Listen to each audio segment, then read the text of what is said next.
In a groundbreaking turn of events, a recent study has revealed that China's carbon emissions have declined by 1% in the first half of 2025 compared to the previous year, marking a significant milestone in the country's fight against climate change. This achievement is particularly noteworthy considering that China has been leading the world in the installation of new energy facilities, and the payoff is now becoming evident. But here's where it gets controversial. Despite the overall decrease in emissions, the power sector, which is the primary source of greenhouse gases in China, saw a 3% reduction during the same period. This has led some experts to suggest that China's carbon emissions may have already peaked, well ahead of the government's target of achieving this goal before 2030.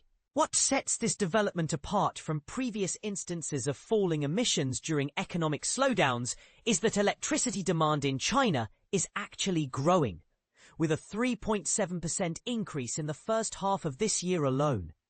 However, the rapid expansion of solar, wind, and nuclear power has far outpaced this growth, according to Lauri Mailevirta, the Finland-based author of the study published on the UK-based Carbon Brief website.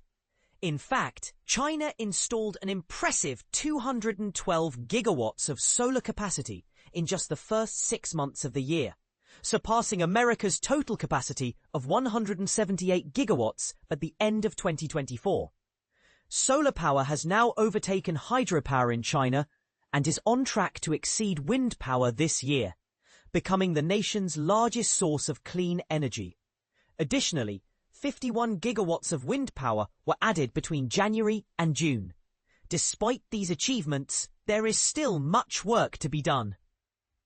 To reach its declared goal of carbon neutrality by 2060, China's emissions need to fall by an average of 3% over the next 35 years, according to Mailevirta, lead analyst at the Center for Research on Energy and Clean Air. He emphasizes that China needs to get to that 3% territory as soon as possible. What do you think about China's progress in reducing carbon emissions? Do you believe they will reach their goal of carbon neutrality by 2060? Share your thoughts in the comments below.